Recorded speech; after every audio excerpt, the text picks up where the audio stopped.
What's going on, everybody? It is your boy Kesh. Welcome back in to another video. And in this video, we're essentially going to be following up on the last video where we talked about, until you fix this one thing, right? Which in the case of the video was self-worth, you're always going to sabotage yourself the moment that you start seeing abundance and success in your life. So what we're going to talk about today, following up that video, is actionable steps that you can take, to calm stress, to reset your nervous system, and to actually relax into your new identity. In addition to that, we're also going to be talking about symptoms to look out for along the way, right? This is not going to be an endeavor that you take on where it's going to be completely roses now that you're aware of some of the things that you dealt with in the past, now that you're stepping into a new identity. In actuality, you're probably going to be tested more than ever. The only difference this time is that you're actually going to be able to handle it. And getting into those initial symptoms and first realizations, guys, one of the first things that you're going to notice when you begin this journey of transformation, when you're shifting from a past given identity, worldly identity, to your real godly self, your God essence, into your truest self, what you're going to notice is that your body is going to begin to collapse, right? It doesn't necessarily mean disease or, you're getting hurt or anything like that, but you're going to feel the weight of this mask that you've been wearing, the weight of the world. You're going to feel it on your body, and at some point your body literally isn't going to be able to take it anymore. I had a huge panic attack about a year and a half ago where I just felt like the weight of the world was on me and I just could no longer take it. I couldn't continue to be that person that I was for 29 plus years. And since then, about a year and a half now, we've begun the transition, and I can tell you all, letting go of that past identity was the greatest thing that I ever did, because it allowed me to fully explore life, and I'm learning things every single day at my pace, right? But again, the stress, the coping mechanisms, they are going to eventually begin to drain you. You're not going to be able to carry it anymore, right? I wasn't just depressed. This was a little bit different. My body was literally forcing a shakeup. Either I figured this out, or I was going to continue to live like everyone else who essentially is in hypnotic rhythm. For those who've ever read Outwitting the Devil, where they do something for so long, their muscles, their nervous system is used to living inauthentically for so long that they just settle for it and live a life of pure pain and misery, right? This is why everyone is in such a bad mood these days, because they settled and they don't know a way to get out of that. And here's something for all of us to realize. Your body can only tolerate living inauthentically, but for so long. Eventually, it will break down. You're either going to break down emotionally, right? Let's say, for example, you do have a panic attack. Let's say you break down mentally. You feel like you're going to go crazy. Your whole life is crumbling beneath you. Or physically, some people actually develop diseases from carrying all of this weight of being fake, right? Of not embracing their natural essence and their own natural energy.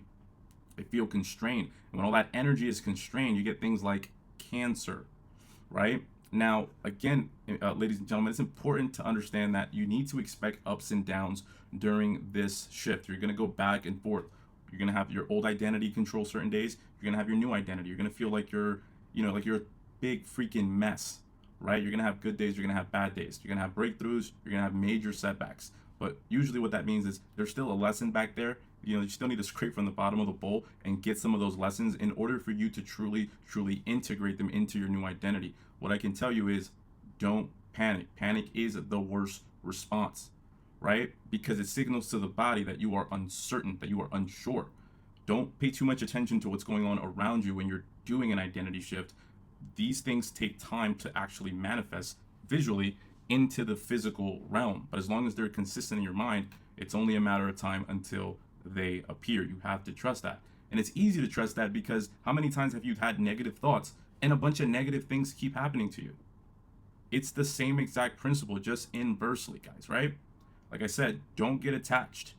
Don't even get attached to higher states of consciousness that you may have touched. Those rare moments where you're flowing, you're in the zone, you're confident, and the mind is quiet, yes, they feel good. But as you are doing this transition, again, you're going to have some good days, you're going to have some bad days. Just stay calm and stay even keel, right?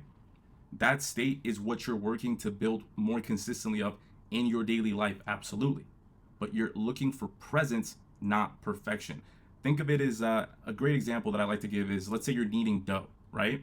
Say you're baking a cake and you're just kneading the dough. You got to get those extra wrinkles out. You got to roll it again, right? Every roll and every press is there to smooth out the rough edges. You don't just get the perfect dough right off the bat. You got to continue to work at it. It's the same with your soul, right? You're being refined, and you're being refined in a way that is authentic to you. It's not a one size fits all. It depends on what you want, right? And you're only going to know what you want. Very important side note, you're only going to know what you want if you've experienced things. So getting out of your comfort zone, I can't say it enough, is so important, because you need to know what you like. And the only way you're going to know what you like is if you try something different than what you've been doing, right? And again, when we're talking about this refinement, right, you're gonna miss a lesson that you need in the next level if you don't continue to refine. So every step down, right, is an opportunity for you to, really pull on that lever, really pull on that string, so you can shoot that much further, right? And life is gonna do these ups and downs so that you can scrape lessons from the bottom that you can then integrate into the top, right? But when you do climb back up, let's say from some of these lows, right, again, the leap is gonna be even stronger. It's not failure at all. It is just divine alignment, right? You're going to need those lessons from the bottom, right? Another thing that you guys are going to experience when you're doing these identity shifts is that your insecurities are going to start sticking out like a sore thumb. The reason is because you're now more conscious of them, right? They've always been there. Everyone else could see it but you sometimes, and they're running in the background. So what is going on now is that your level of awareness is actually putting a spotlight on them, right? Let's say like the Wizard of Oz. Big, monstrous thing. And then you peel the curtain, it's a small thing. It's a metaphor. In my opinion, I think that movie is a metaphor for the mind, right? You think your insecurities are these big things that are holding you back. When you put your awareness and you put the spotlight on them, you realize when those insecurities were actually created. Some of those insecurities can date back 10, 15, 20 years ago when you were a child and had no real sense and no real perspective on what was important in life. Right? So you focused in on this one little thing and made it a part of your identity, right? This is why I say a lot of people out there are operating on the consciousness and the programming of someone who's very young, right? A child, one would say. And while it can feel uncomfortable to put the spotlight on these insecurities, it is one of the first steps to healing, because you can't change what you refuse to see, right? One of my biggest insecurities that was completely exposed to me a couple of years ago was I didn't really trust myself when things got hard. Yes, I worked well under pressure, but under controlled pressure. I felt that when things got rough, I couldn't trust myself, right? Some of the things that were going on in life.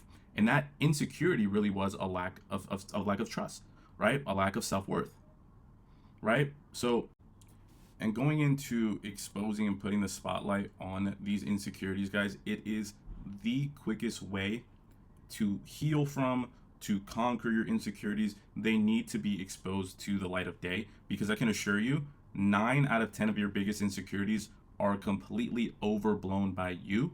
And because they're overblown by you in your reality, everyone else has to accept that. So you're going to see evidence of people overblowing your insecurities only because you're doing it to yourself. You are your own and biggest point of reference. If it's not a big deal to you, it can't be a big deal to anybody else, right? Every now and again, you might run into someone who likes to pick problems, right? Who likes to point out your insecurities. You check those people, but you move on and you don't internalize that way of thinking, right? That's their perspective. You put them in check and have them see your perspective, for a lack of a better term, and live in your reality, and they won't bother you anymore. But again, 9 out of 10 times, you're the one that's making it a big deal. And most people, which I believe most people are good, right? Most people are good people. Nobody's going to give a fuck except for that odd person. Big fucking whoop, right? What matters is what you think about it.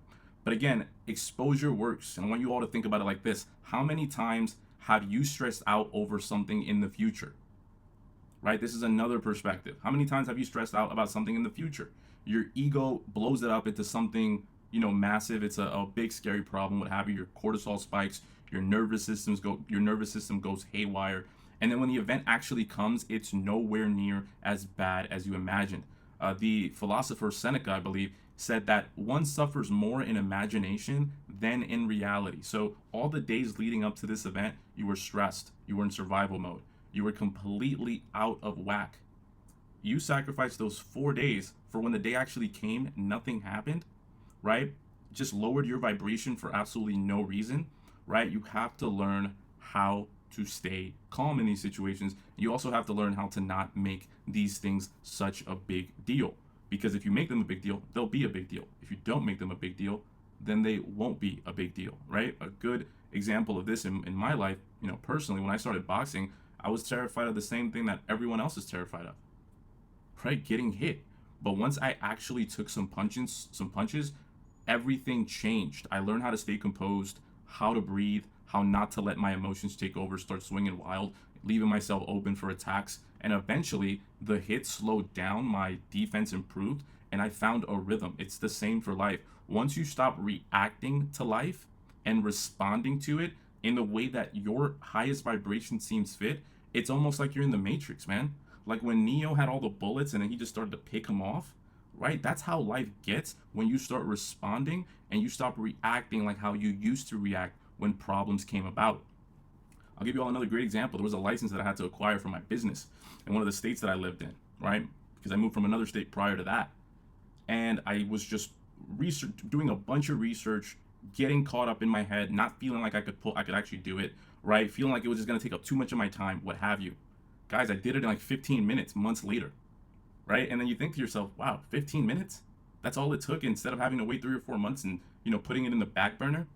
Get things out of the way quickly. Analyze and expose your insecurities, your anxieties as quickly as possible, because the more that they muster in your head, the bigger problems that they become, the scarier that they become, right? You've built an entire Oz inside of your head, when if you really just pulled the curtain, shined a flashlight on it, you could see that it was no big deal to begin with, guys, right? And again, this is how you're going to be able to turn those weaknesses into your strengths. And I want you all to try something here. As we wind down to the end of the video, I want you all to try something, right? This is my formula. This is, I believe, the formula that's gotten me out of my shell and has allowed me to be the person that I truly always wanted to be. Number one, you can get a pen and a paper for this. List all of your insecurities, even the ones that you're afraid that that people will hear about, right? The ones that you're afraid or ashamed to admit. Next thing I want you to do is I want you to reverse engineer them, and I want you to think about where they came from to begin with. If they're your insecurities to begin with, I actually inherited a lot of insecurities from my parents, right? I made them my own. If you fall into that category, keep in mind the root cause of your insecurities and go back so you can understand where they come from. And then, of course, we're going to go ahead and once we reverse engineer it and figure out that that's not who we are anymore, right? Or that's who we refuse to be, we're going to go and turn those into strengths, right? For example, I was very insecure about talking to people. So I studied communication. I practiced. I put my ego to the side that told me that I'm introverted. When in reality, guys, I'm not fucking introverted. I'm very extroverted, right? But I do like my alone time. I'm a balanced person, right? Now, again, initiating conversations everywhere I go. And guess what? After a while, this thing that I exposed to the light of day, this insecurity I once had, now became a superpower where I can talk to different people. I'm well-traveled enough to talk in different languages, right? It's not about staying comfortable. It's about refusing to remain weak just because you have an outdated program, right? Now, the last thing here that I'm going to leave you with is this, going back into self-worth. And I want you all to say this to yourself. My self-worth is not predicated on someone else's opinion of me. People will always have their opinions, guys. Some people are going to love you. Don't let that get to your head. Some people will hate you. Don't let that get to your heart. It's all just perception. What matters is that you stay true to the reality, to the character, and to the values that you have created for yourself, right? That you stay grounded in who you truly are. And when you do that, I assure you guys, nothing can shake you. Nothing will shake you. It's your boy Kesh. Thank you for tuning in. I'll see you guys on the next video.